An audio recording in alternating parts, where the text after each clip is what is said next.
Guys, welcome to my channel, and in this today's video we are going to cover about the mesosphere. Okay, so हमने इसके पहले वाले video में cover किया था stratosphere के बारे में. Okay, and in this particular video we'll cover about the mesosphere. ठीक है, अभी mesosphere बेसिकली क्या होता है? It is a transitionary layer between stratosphere and thermosphere.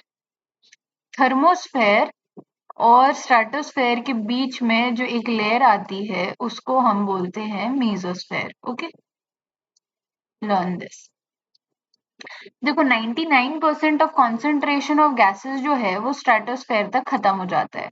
जो हमारा मीजोस्फेयर है it extends up to 80 kilometres. Okay, in the atmosphere 80 kilometres के ऊपर जो है वो हमारा थर्मोस्फेयर होता है.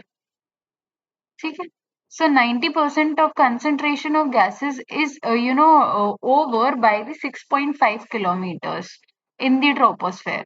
तो ट्रोपोस्फेयर हमने देखा है कि 12 किलोमीटर्स तक का होता है, right? On an average we have learned about this. इस 12 किलोमीटर्स में भी जो स्टार्टिंग के 6.5 किलोमीटर्स होते हैं ना, उसमें 90% of concentration of gas already over हो चुकी होती है.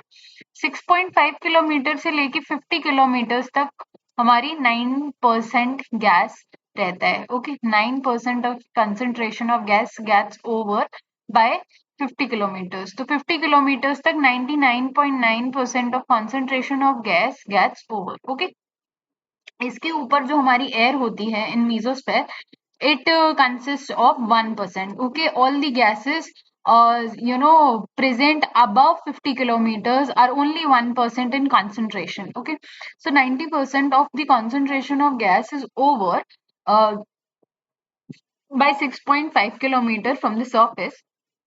जो भी हमारा एटमॉस्फेरिक कंसंट्रेशन है it is confined to 6.5 kilometre. इसी वजह से जो वेदर फिनोमिना होते हैं वो हमारे ट्रोपोस्फेयर में ही होते हैं. Okay, 99% of gas is confined by 50 kilometers. Like we have already seen over here, 50 kilometers तक हमारी 99% गैस का कंसंट्रेशन है वो खत्म होता है. Only 1% is beyond 50 kilometers of height. Mesosphere हमारी जो इसको अगर हम तोड़े बीच में से, तो मीजो मीन्स मिडिल लेयर. तो मीजोस्फेयर का मतलब ही होता है middle layer. It is a zone between where the temperature increases further and a zone where the where and a zone which is the lower atmosphere. Basically mesosphere वो area है जहां से टेम्परेचर बढ़ने लग जाता है एंड एक lower atmosphere. सो stratosphere और ट्रोपोस्फेयर जो है वो लोअर एटमॉस्फेयर में आता है.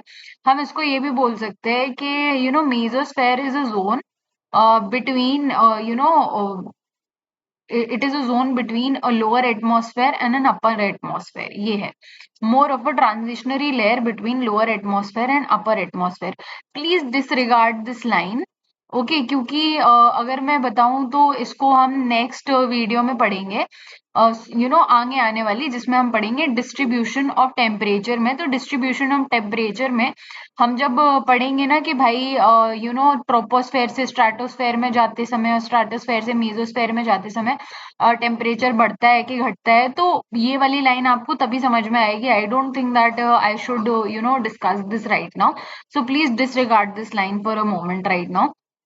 अभी आप सिर्फ इस चीज पर फोकस करो कि मीजोस्फेयर जो होती है ना, it is a transitionary layer between the lower atmosphere and the upper atmosphere. Okay, ये 80 किलोमीटर्स तक एक्सटेंड करती है. It is a transitionary layer between upper atmosphere and lower atmosphere.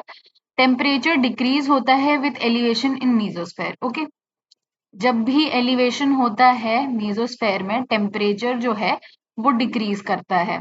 Stratosphere में इंक्रीज करता है. Why does it happen? Why does in stratosphere it increases? क्योंकि यहाँ पे ओजोन का रिएक्शन होता है. यूवी रेज जो है वो एंगेज होती हैं, यहाँ पे रिएक्शन होता है, चैपमैन साइकिल होता है, जिसकी वजह से एनर्जी रिलीज होती है और यहाँ पे हीट प्रोड्यूस होता है. तो इसकी वजह से टेम्परेचर इंक्रीज होता है. जो ट्रोपोस्फेयर है, ट्रोपोस्फेयर में विद एलिवेशन जो टेम्परेचर है वो डिक्रीज होता है, क्योंकि कंसंट्रेशन ऑफ गैसेस भी कम होती जाती हैं. ठीक है, तो ट्रोपोस्फेयर में देखा कि टेम्परेचर डिक्रीज होता है हमारे स्ट्रेटोस्फेयर में टेम्परेचर इंक्रीज होता है with the increase in elevation, mesosphere में टेम्परेचर डिक्रीज होता है with the increase in elevation, क्योंकि भाई यहाँ पे कंसंट्रेशन ऑफ गैसेस नहीं है।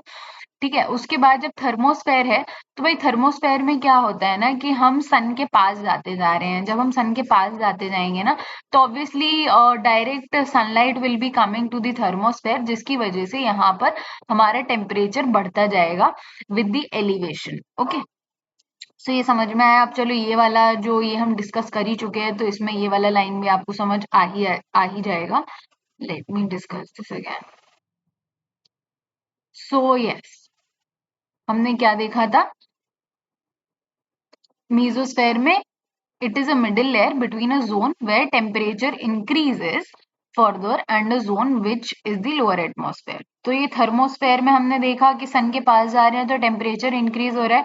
So mesosphere is a layer between the lower atmosphere, ये लोअर एटमॉस्फेयर था हमारा, stratosphere and troposphere, and and a zone where the temperature increases which basically means thermosphere. Okay, ये हमने कवर कर लिया। ठीक है, अब हम आ जाते हैं, चलो thermosphere will be covering in the next video, not in this video. I am not going to cover this in this video, ये हम नेक्स्ट वीडियो में ही कैचअप करेंगे। पर हमें जो एक चीज पढ़नी है वो ये है कि मीटियोर्स जो है वो मीजोस्फेयर में बर्न होते हैं। ठीक है, meteors get born in mesosphere. ठीक है, ये बात आपको समझ में आई? Why does it happen? देखो, जिस टाइम पे मीजोस्फेयर में by the time they reach the mesosphere, what reaches mesosphere? Meteors. By the time meteors reach the mesosphere, temperature इतना ज्यादा बढ़ चुका होता है कि मोस्ट ऑफ देम ऑलरेडी जल चुके होते हैं।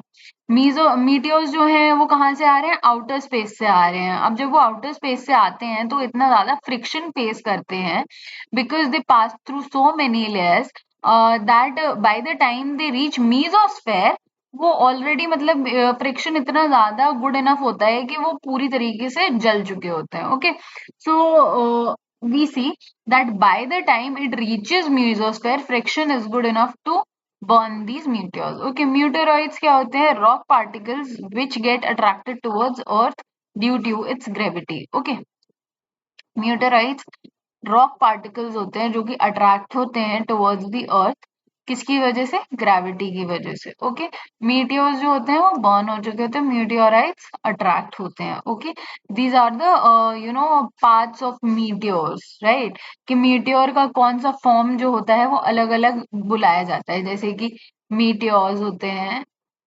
मीटियोराइट्स होते हैं, मीटियोराइट्स, एंड मीटियोरॉइड्स होते हैं, meteoroids.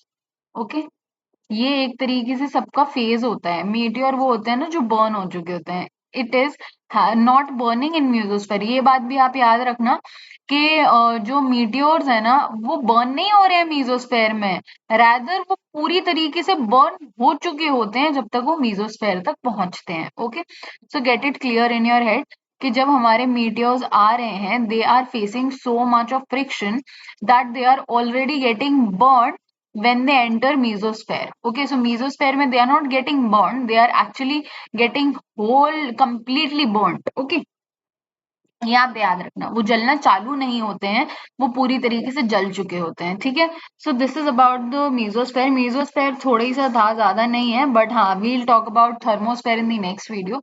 So please stay tuned for my next video. I will be assisting with you, assisting you all with everything. Please like my video, comment on it, please share it, subscribe my channel, and yes, please do interact on my channel, so I'll also feel like I'm doing something good, and it will just keep me motivated. Yeah, so thank you for watching. Bye bye.